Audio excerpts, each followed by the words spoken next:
Los cristianos, y vamos a hacer una oración para pedirle a Dios que nos hable a través de esta enseñanza. Padre, yo quiero poner delante de tu presencia a cada persona que ha venido en este día porque quiere escuchar algo que venga de tu palabra, que bendiga y edifique su vida. Yo te pido, Señor, que tú pongas en mis labios, en mi mente, en mi corazón, tus palabras, para que la palabra que compartamos sea una palabra que verdaderamente bendiga y edifique nuestras vidas, Señor. Porque necesitamos escuchar tu palabra. Necesitamos tu bendición para nuestras vidas, para nuestras familias, Señor. Y gracias que tú eres un Dios bueno, que escuchas nuestras oraciones, Señor, que quieres bendecirnos, pero ayúdanos a ponernos en el lugar de la bendición, que es el lugar de la obediencia a tu palabra. Gracias por tu amor, bondad, bendiciones y protección. Gracias, Señor Jesús. Amén, amén.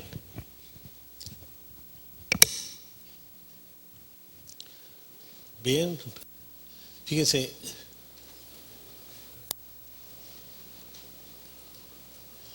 la vida del cristiano necesariamente implica cambios en la forma de pensar. Cuando uno se hace cristiano, tiene que haber un cambio en su forma de pensar, también en la manera de comportarnos. Y en la profundidad de nuestro amor a Dios y al prójimo debe de notarse en todo eso. La Biblia enseña que quien entrega su vida a Cristo se convierte en una nueva criatura. 2 Corintios 5:17 dice: de modo que si alguno está en Cristo, nueva criatura es. Las cosas viejas pasaron y aquí todas son hechas nuevas cuando entregamos nuestra vida y nuestro corazón a Jesús. Y fíjense, las palabras nueva criatura en este pasaje quieren decir creado nuevamente. Somos creados nuevamente. Así que realmente hay un cambio en nuestra manera, debe haber un cambio en nuestra manera de pensar, debe haber una renovación de nuestra mente. Vamos a hablar de la verdadera conversión, que implica cambios. Fíjense, cuando una persona se convierte en una nueva criatura, lo demostrará con una nueva manera de vivir. Y esta comienza arrepintiéndonos de nuestros pecados, ¿no? Fíjense, ¿qué dijo Jesús en Lucas 3:8? Produzcan frutos que demuestren arrepentimiento. O sea, si son cristianos, que se les note, ¿no? Porque a algunos no se les nota. ¿Han conocido cristianos que no se les nota? Sí hay, La verdadera conversión implica arrepentirse de los pecados y también una nueva manera de comportarse, ¿no? Fíjense, la Biblia enseña que cuando una persona entrega su vida a Jesucristo, debe darle el primer lugar en su vida a Él, o sea, seguirlo, ¿no? Aquí como sí. Pero está diciendo: no, Señor, es que yo quiero hacer mi voluntad. No, ven, si quieres, sígueme. Y debe de abandonar su antigua y pecaminosa manera de vivir para ajustarse a hacer lo que Dios le pide. Ahora tenemos que ajustarnos para hacer lo que Dios nos pide. ¿Qué dice Jesús en Lucas 14:26? Si alguno viene a mí y no sacrifica el amor de su padre, el amor a su padre, a su madre, a su esposa y a sus hijos, a sus hermanos y a sus hermanas, y aún su propia vida, no puede ser mi discípulo. La palabra que viene ahí es miseo. Dice, debe amar menos al resto de la gente que a Dios mismo. A Dios lo debe tener en primer lugar. Ahora, Jesucristo nunca predicó un evangelio comodino, que ya recibo al Señor y ya me tiro a la milonga, me tiro a la hamaca, ¿no? O un camino fácil para ser un seguidor suyo y ir al cielo. Él nunca predicó eso. Dice, aquí vemos a este hombre cargando su cruz. Dice en Lucas 14:27, y son palabras de Jesús: el que no carga su cruz y me sigue, no puede ser mi discípulo. O sea, no puede ser un seguidor del Señor. Jesucristo enseñó un evangelio de compromiso. ¿Para qué? Para alcanzar la salvación. Y alguien le dijo: Señor, ¿son pocos los que se salvan? Y él les dijo, Jesús: esforzaos a entrar por la puerta angosta, porque os digo que muchos procurarán entrar y no podrán. Van a preferir la puerta ancha que lleva a otro lado. Ahora, no estoy diciendo que sea casi imposible recibir la salvación cuando la persona se acerca a Cristo con fe y con un corazón sincero, arrepintiéndose genuinamente de sus pecados. La salvación se recibe por gracia y por lo tanto es gratuita, es un regalo de Dios. Vean lo que nos dice Efesios 2:8: porque por gracia ustedes han sido salvados mediante la fe. al poner nuestra fe en Jesús, en lo que Él hizo en la cruz por nuestros pecados. Y esto no procede de ustedes, sino que es el regalo de Dios. La gracia es un regalo de Dios, ¿no? Y la salvación. La fe en Jesucristo nos permite la entrada a su gracia para ser justificados delante del Padre, ¿no? Ven aquí a Nick Bujijic. Él, fíjense, él se casó con una mexicana, viven en Guadalajara, tiene un hijo, pero este no es el hijo de él. El hijo de él sí tiene brazos y nació completo. Este es un niño, porque va a ver a los niños discapacitados y jugar con ellos. Aquí se puso con otro niño discapacitado, pero imagínense el niño al verlo a él y películas de él y todo, está feliz el niño de ver que el otro, a pesar de todas las discapacidades que tiene, puede hacer muchas cosas, y ven la cara de felicidad del niño. Entonces, por tanto, imiten a Dios así como este niño está imitando a Nick, como hijos muy amados, y lleven una vida de amor. Y cuesta trabajo amar. Hay personas fáciles de amar, como ustedes habrán dado cuenta, pero otros que nos cuesta un poco o un mucho de trabajo amarlos, ¿no? Así como Cristo nos amó.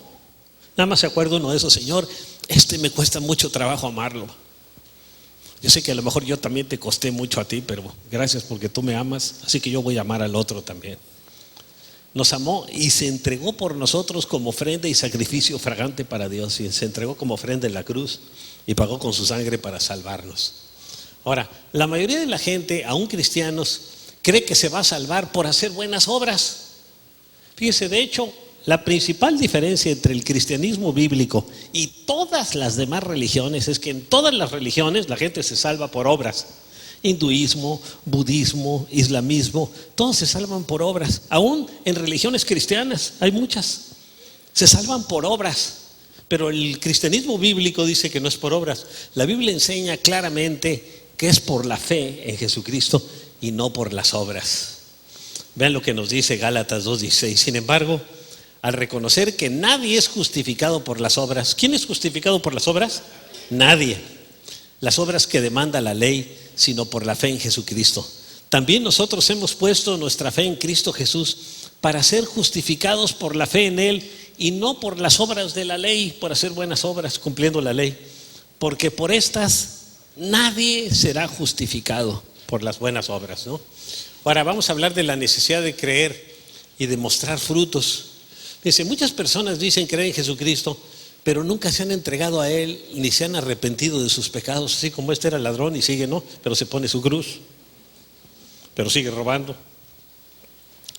El solo creer mentalmente sin arrepentimiento y sin mostrar una evidencia en el comportamiento diario, así como no mostrar un verdadero deseo de tener comunión con Dios, nunca ha salvado a nadie. El que realmente se arrepintió quiere tener comunión con Dios, quiere conocerlo mejor, y para eso lee y estudia la palabra de Dios. Nunca nadie así se ha salvado ni lo podrá hacer, porque hasta los demonios creen y tiemblan, pero no son salvos, como dice Santiago 2:19. Ellos creen porque ya han visto que Dios existe, pero no son salvos. ¿Qué dice en Efesios 5:8? Porque ustedes antes eran oscuridad, pero ahora son luz en el Señor. Y si somos luz en el Señor, pues vivan como hijos de luz, ¿eh? Eso es lo mínimo que nos pide el Señor que hagamos. Ahora, Jesucristo puso el arrepentimiento antes del creer, y quien no lo enseña así se ha apartado de la sana doctrina. Juan el Bautista dijo en Marcos 1:15, se ha cumplido el tiempo, decía, el reino de Dios está cerca, arrepiéntanse y crean las buenas nuevas, las buenas noticias que da la Biblia. Las noticias de salvación, por eso son buenas nuevas. Los periódicos traen puras malas nuevas. Los noticieros de televisión, puras malas noticias también. Que ahora los palestinos están atacando a Israel y que Israel a ellos, y que están en guerra y conflictos y secuestros y cosas de todo tipo, ¿no? Pero el Señor son buenas nuevas. Las buenas nuevas es que en Cristo podemos tener salvación. Ahora, después de su resurrección, Jesucristo ordenó, fíjese, a los discípulos y a todo. En Lucas 24:46, esto es lo que está escrito, les explicó, que el Cristo padecerá y resucitará el tercer día. Le dice, eso es lo que me sucedió. Y en su nombre se predicarán el arrepentimiento. Fíjense, en el nombre de Jesús se va a predicar el arrepentimiento y el perdón de pecados como consecuencia del arrepentimiento a todas las naciones de la tierra, comenzando por Jerusalén. Así que nosotros, comenzando por Mexicali, vamos a compartir y llevar la palabra de Dios a distintos lugares. Por eso hay misioneros que apoyamos en Vietnam, en Mali, África, en muchas naciones de la tierra. A Fabián Córdoba, que está haciendo viajes constantes a Rusia. Fíjense, a mí me encanta lo que Dios ha hecho a través de la vida de él, porque él es un misionero cachanilla. Él nació aquí en Mexicali y ha abierto, fíjense,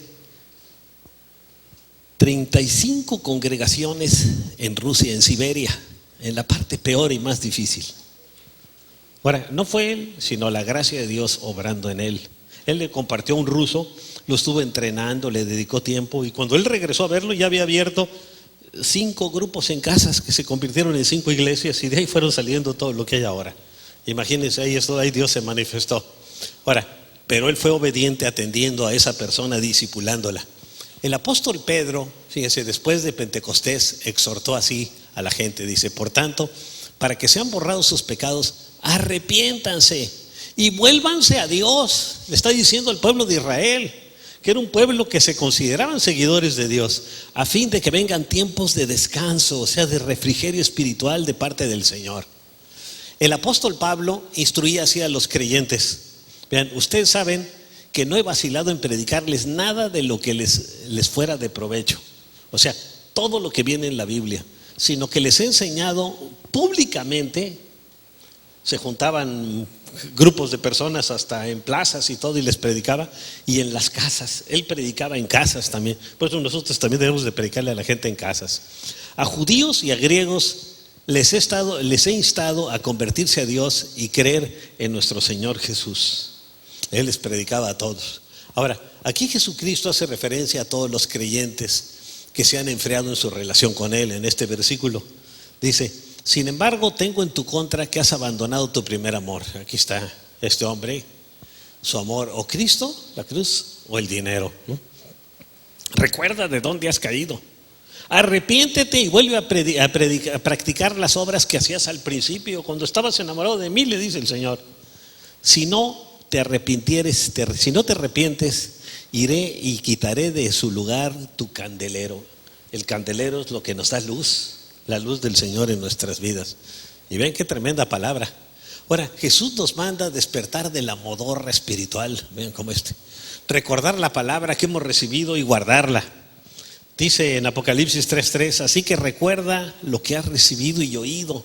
Y lo hemos oído ya muchas veces. Obedécelo y arrepiéntete. Que muchas veces sí, lo oímos y tanto lo hemos oído que entra por un oído y sale por el otro. Como que a la hora de oír la palabra debíamos de taparnos un oído para que lo que entre se quede adentro, ¿no?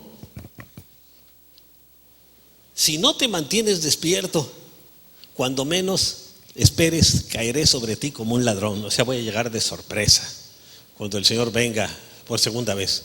Ahora, muchos confiesan que la Biblia es la palabra de Dios, así como ¿no? Pero no creen realmente lo que dice y está poniendo changuitos aquí, mire, ¿no? Dice que sí con la mano, está hasta jurando, como los que juran en juzgados, pero no lo hace de corazón.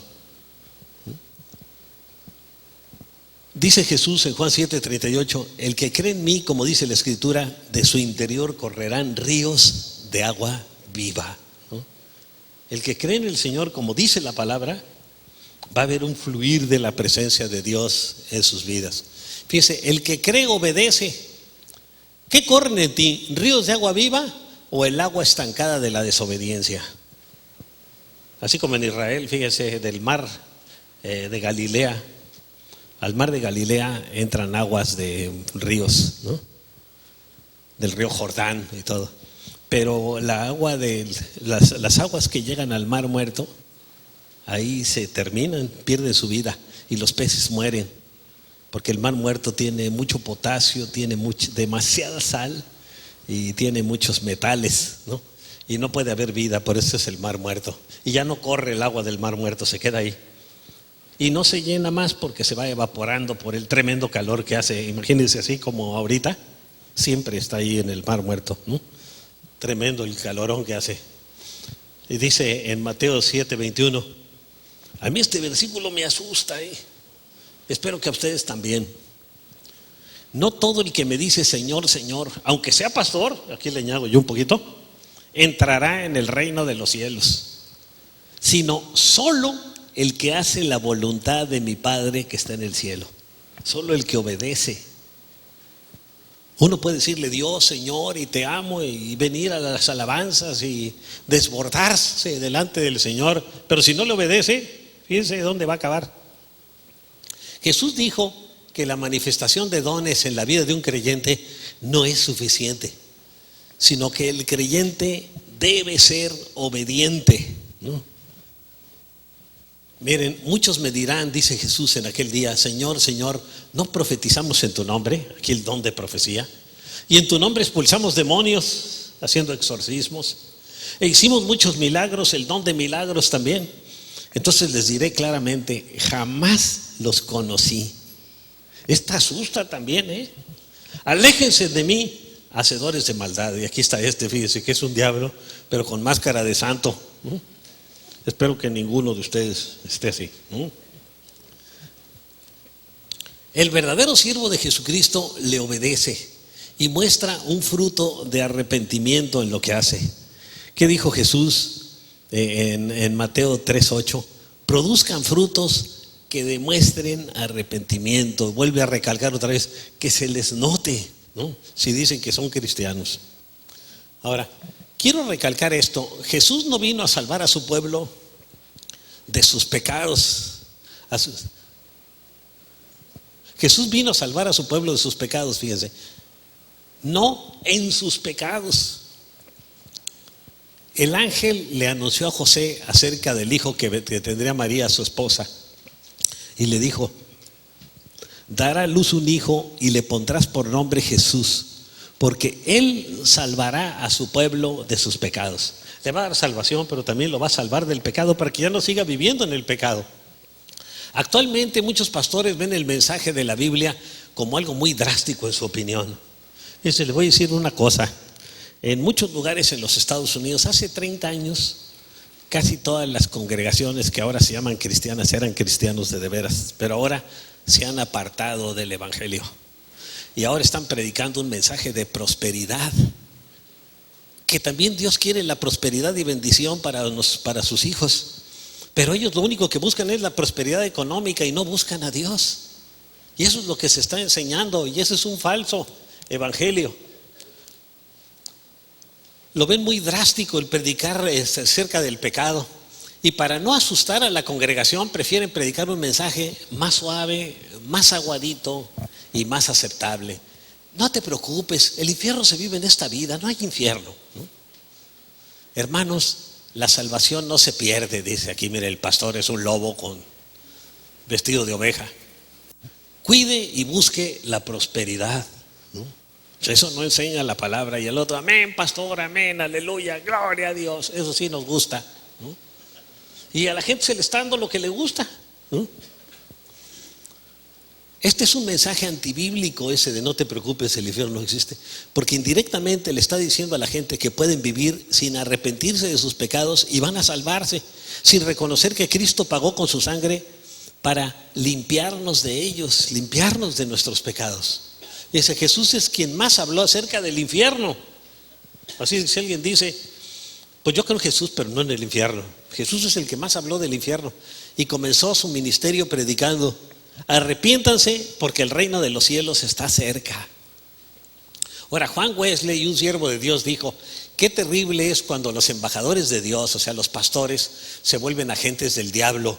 Cuando los que han sido enviados para enseñar a los hombres el camino del cielo, dejando la palabra de Dios, enseñan conceptos humanísticos que llevan a la gente por el camino del infierno. ¡Qué tremendo! Yo le pido, y siempre oren por mí, para que el mensaje que yo les comparta siempre es el mensaje de las Escrituras, la palabra de Dios. Por eso les doy bosquejos para que lo chequen, y todo fundamentado con versículos de la palabra de Dios. Vean este pastor ahí con su Biblia, pero es un lobo vestido de pastor, ¿no? Y si me preguntan quién hace esto, son pastores que en sus mensajes evitan usar la palabra pecado. Ahora en muchos lugares en los Estados Unidos ya no se usa la palabra pecado. Dice pues fue un errorcillo, ¿no? Y todos cometemos errorcillos, ¿no? Y también pecados, ¿verdad? Pero hay que arrepentirse. Y que alientan a los descuidados para que se imaginen estar en camino del cielo cuando van en camino del infierno. Estos son los falsos profetas en todo el sentido de la palabra, ¿no? Fíjese, en una ocasión un hombre le preguntó al evangelista Billy Graham: ¿qué debo hacer para ir al infierno? Y él le contestó: nada, y seguramente llegarás. No recibas a Cristo ni nada y vas a llegar. Sin embargo, sin arrepentirnos ni convertirnos a Cristo, no iremos al cielo. ¿Qué dice en Proverbios 14:12?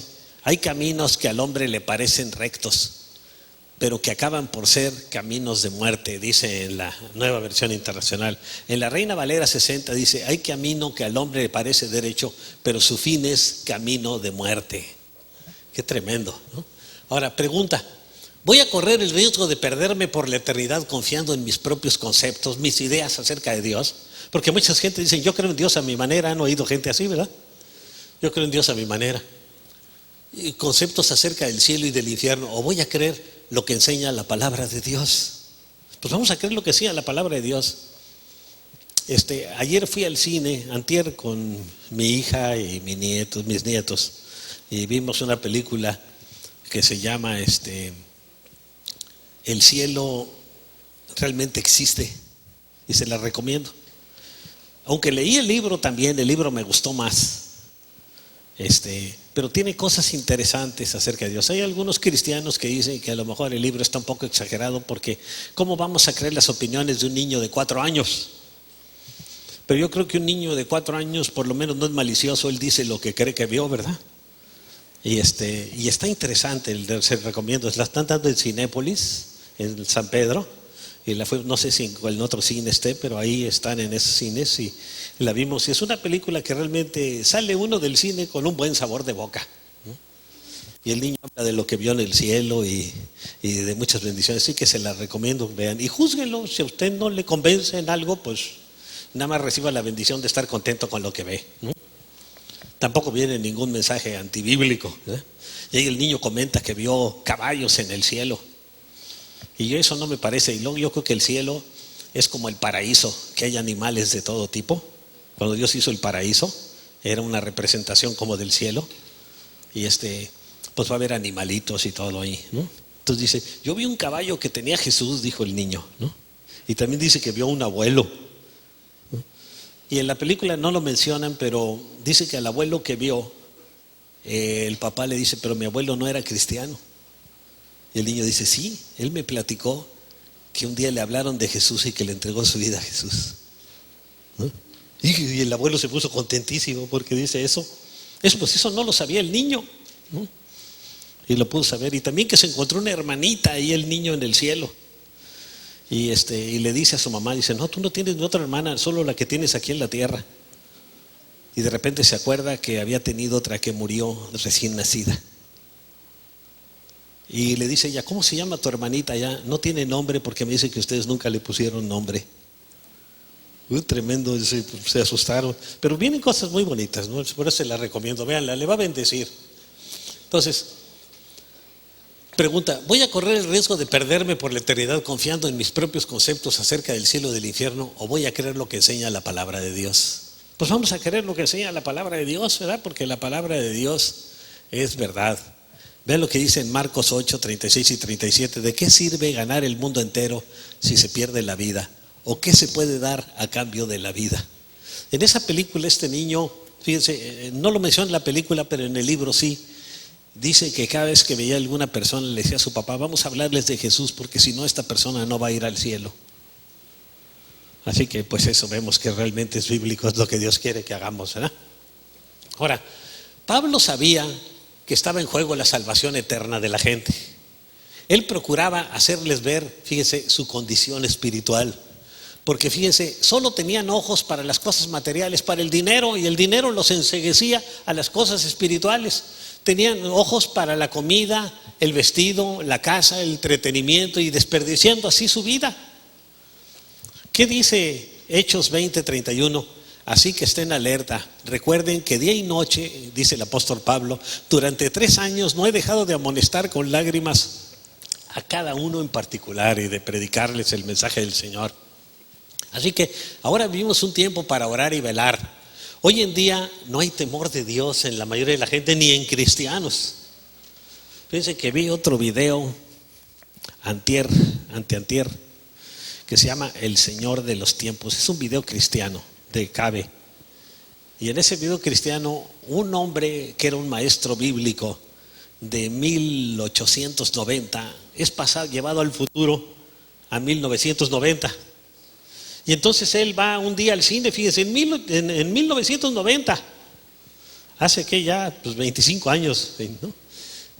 24 años, va al cine y ve que dicen algo del nombre de Jesús. Y ese sale y le reclama a la gente: oye, ¿cómo está blasfemando? ¿Cómo dejan pasar esta película y todo? Dice: pues así lo hacen en casi todas las películas aquí en Estados Unidos. Y sí es cierto, ¿no? Pero fíjese, para él era una cosa tremenda. Y la conclusión de él, cuando lo regresan, le platica a la gente de allá: pues los cristianos dentro de 100 años van a ser de mentiritas. Ya no son cristianos de veras, no están convertidos. Escuchan, pero no ponen en práctica lo que escuchan. Así que trae un mensaje para todos nosotros muy bueno. Voy a tratar de conseguirla y que la podamos vender aquí en la librería, esa película, porque realmente vale la pena verla, ¿no? Entonces, no hay temor de Dios en cristianos, pues menos en el que no es cristiano, menos entre los que no se interesan en Dios. La Biblia enseña que Dios es misericordioso y bondadoso, pero a la vez que Él es santo, justo y que odia el pecado. Y quien lo cometa sin arrepentirse de corazón recibirá castigo. Ahora es muy fácil caer en el pecado. Dice, hay un hombre que habla con una historieta de un hombre que habla con otra persona que es un matemático y le dice: oye, ¿cuántos son 2 más 2? Y dice: pues según Pitágoras son 4. Y luego le pregunta a un doctor: ¿cuántos son 2 más 2? Pues viendo los dedos de la mano, 2 más 2, pues son 4. Y luego le pregunta a un abogado: ¿cuántos son 2 más 2? El abogado baja las cortinas, entrecierra la puerta y le dice: ¿cuánto quiere que sean? Entonces va con un político: ¿cuántos son 2 más 2? 3 para usted y 1 para mí. Ahora, no son todos así, pero hay uno que otro así, ¿no? Entonces tiene que haber arrepentimiento de corazón, ¿no? En todos los profesionistas. Vean lo que dice el Señor en Hebreos 10:30: mía es la venganza, yo pagaré, y también el Señor juzgará a su pueblo. Dice: a su pueblo, los otros ya se juzgaron solos. Terrible cosa es caer en las manos del Dios vivo, ¿no? Estando en pecado. Dios es justo y por ello tiene que castigar a los que han pecado y no se arrepienten, tal como lo enseña en su palabra. Él los manda a vivir en paz y en santidad. Hasta dice en Hebreos 12:14: busque la paz con todos y la santidad, sin la cual nadie verá al Señor. Sin santidad no veremos al Señor.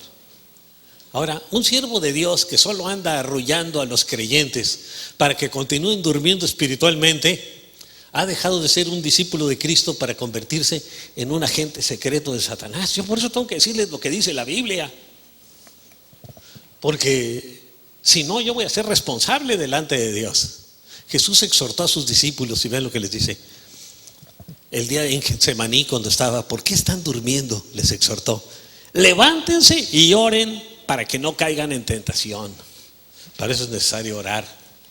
Ahora, y a la iglesia en general también le ordena. Fíjense, esta iglesia es la de Calacuaya, en el Estado de México, donde están Gilberto y su esposa Clarita.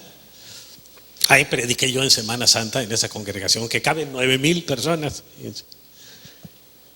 A la iglesia en general le ordena: estén siempre vigilantes y oren para que puedan escapar de todo lo que está por suceder y presentarse delante del Hijo del Hombre. En este video que vi, que les digo que habla de el Señor de los tiempos, de repente este hombre que fue transportado 100 años regresa a 1890 y le dice al que tiene la máquina del tiempo: a ver, ve hasta cuándo llega la humanidad, hasta qué año. Y ponen una Biblia en el aparato y la tratan de mandar al 2080. Y dicen: no se puede, ya no existe el mundo. Entonces al 2070. Y dicen: no se puede, ya no existe. Y luego ya le bajan y ya no vi hasta dónde llegaron, pero véala usted, ¿no? Ya no dicen, nomás se da a entender que falta poco tiempo, ¿no? Pero que no llegaría hasta ese tiempo. Y nosotros a veces muy comodinos, fíjense aquí. Si realmente queremos pasar la eternidad con Dios, Jesucristo nos advierte que debemos esforzarnos para entrar por la puerta estrecha de la salvación. Hay una puerta estrecha y otra más ancha, pero fíjense que ¿dónde lleva? Esfuércense por entrar por la puerta estrecha, contestó Jesús, porque les digo que muchos tratarán de entrar y no podrán, en Lucas 13:24. Ahora, seguir a Cristo nos va a costar, no es fácil seguir a Cristo. Vamos a tener que dejar de vivir para agradarnos a nosotros mismos y comenzar a vivir para agradar a Dios, ¿no? Ahí está, cargar la cruz, ¿no? Luego dijo Jesús a sus discípulos: si alguien quiere ser mi discípulo, tiene que negarse a sí mismo. Esta es la clave. Tomar su cruz, negarse a sí mismo es tomar nuestra cruz y seguirme, porque el que quiera salvar su vida la perderá, o sea, ya no la va a vivir para él, sino la va a vivir para Dios. Pero el que pierda su vida por mi causa, o sea, que se le entregue a Jesús, la encontrará y vivirá eternamente. Ahora, Jesús nos dice que no andemos apapachando a la gente con falsas doctrinas para que se sienta cómoda y esté entretenida en las reuniones. Yo les cuento un chiste y saco aquí, pero les damos el mensaje claro de la salvación, ¿no? Él conocía el principio espiritual de sembrar y cosechar. Vean lo que dice en Gálatas 6, 7 y 8. No se engañen, de Dios nadie se burla. Cada uno cosecha lo que siembra. El que siembra para agradar su naturaleza pecaminosa, de esa misma naturaleza cosechará destrucción. El que siembra para agradar al Señor, del Espíritu cosechará vida eterna. Así que muy claro, ¿eh? Ahora, en este tiempo, al igual que en los días del diluvio, muchos viven engañados pensando en que solo necesitan creer en su mente las verdades de la Biblia y seguir viviendo en pecado, o sea, en adulterio. Aquí a cada rato vemos, por ejemplo, en grupos, en matrimonios, personas que viven juntos pero que no están casados. Y ya tienen de venir 1 año o 2 años y se sienten muy a gusto. Y delante de la palabra del Señor están fornicando o están en adulterio. Y no se han arrepentido y tienen que arrepentirse. O en fraudes. Gente que se llama cristiano y anda defraudando a otros y pide prestado y no paga y tranzas. Bueno, yo sé que entre ustedes no, pero en las otras reuniones sí hay, ¿no? O en corrupciones o en robos, ¿no? Etcétera, etcétera. Reflexionemos en lo que fue dicho al hombre rico en el seno de Abraham. Acuérdense, Abraham, el hombre rico, y en el seno de Abraham, el hombre rico empezó a decirle a Abraham: oye, ayúdame, aunque sea, dile a este hombre. Abraham dijo: acuérdate que recibiste tus bienes en tu vida y Lázaro también males. Lázaro no le ayudó nada el hombre rico, y el hombre rico terminó en el infierno. Aquí se ve un abismo, ¿no? Pero ahora es consolado aquí y tú atormentado allá en el infierno, ¿no? Y qué tremendo en esa parábola también, ¿no? Y es una parábola que la da Jesús en Lucas 16:25. Ahora, quien cree en Jesucristo pero no se arrepiente de sus pecados, manifestándolo en una vida cambiada, seguramente cosechará lo que ha sembrado. Desde el punto de vista bíblico, no se puede vivir sin tomar en cuenta a Dios y esperar llegar al cielo cuando muramos. Vamos a llegar a otro lugar más calientito que Mexicali en el día más caluroso, ¿no? Les digo que no, de la misma manera. Todos ustedes perecerán a menos que se arrepientan, dice Jesús en Lucas 13:3. Ahora, Dios justifica y limpia a quien se entrega a Él de corazón. Vean lo que dice en Romanos 3:22 al 25. Esta justicia de Dios llega mediante la fe en Cristo. De esa manera somos justificados. A todos los que creen es necesario creer. De hecho, no hay distinción, pues todos han pecado. Todos los seres humanos hemos pecado y estamos privados de la gloria de Dios. Pero por su gracia somos justificados gratuitamente, porque la gracia se da gratis mediante la redención que Cristo Jesús efectuó. Dios lo ofreció a Jesús como un sacrificio de expiación que se recibe por la fe en su sangre, para así demostrar su justicia. Anteriormente en su paciencia Dios había pasado por alto los pecados, pero ahora Él no va a pasar por alto ningún pecado. El verdadero arrepentimiento se manifiesta en una nueva manera de vivir. Tenemos que vivir en perdón con la gente, en amor con la gente, en reconciliación. Tiene que dejar cualquier rencor y odio que tenga a otros. Ve lo que dice en Hechos 26:20. el apóstol Pablo: a todos les prediqué que se arrepintieran y se convirtieran a Dios y que demostraran su arrepentimiento con sus buenas obras. Las buenas obras de un cristiano no son para salvarse, sino como ya se salvó, las hace por agradecimiento a Dios. El arrepentimiento verdadero es causa de tristeza al corazón, como lo enseñó Pablo. Vean lo que dice el apóstol Pablo. Sin embargo, ahora me alegro, dice Pablo, no porque se hayan entristecido, sino porque su tristeza los llevó al arrepentimiento. Vio que la gente en Corintios se habían entristecido, pero por el pecado, tal como Dios lo quiere, de modo que nosotros de ninguna manera les hemos perjudicado. La tristeza que proviene de Dios produce el arrepentimiento. Es tristeza por haber pecado, que lleva a la salvación, de la cual no hay que arrepentirse. De esa tristeza no hay que arrepentirse, mientras que la tristeza del mundo produce muerte. Ahora, en conclusión, que Dios nos ayude para que dejemos de vivir para el placer fugaz del pecado y para nosotros mismos, porque el pecado es rebelión contra Dios, quien es santo. Que Dios ponga en cada uno de nosotros una verdadera convicción de pecado que nos conduzca a un sincero arrepentimiento, clamando a Dios por perdón en el nombre de Jesús, y que lo haga antes de que sea demasiado tarde. Ven aquí la ovejita esta que la está. No te rindas. Aunque vengan las pruebas, sigue adelante, oveja de Cristo. Entonces, aunque vengan las nubes, manténgase en comunión con el Señor. Vamos a orar. Padre, queremos venir delante de tu presencia en este día, Señor, reconociendo que te necesitamos. Ayúdanos para que dejemos de vivir para el placer fugaz del pecado cada día y de vivir para agradarnos a nosotros mismos, Señor, porque ahora entendemos que el pecado es rebelión contra ti, que eres un Dios santo y que el pecado no puede estar delante de tu santidad, Señor. Pon, Señor, en cada uno de nosotros una verdadera convicción de pecado que nos conduzca a un sincero arrepentimiento, para que clamemos a tu Hijo Jesús, para que clamemos a ti por perdón en el nombre de Jesús. Y Señor, ayúdanos a hacerlo antes de que sea demasiado tarde. Gracias, Señor, porque tú nos amas, porque tienes un plan precioso para nuestras vidas. Alabamos y bendecimos tu santo nombre. Gracias por tu gran amor y misericordia para con cada uno de nosotros. Yo alabo y bendigo tu nombre, Señor.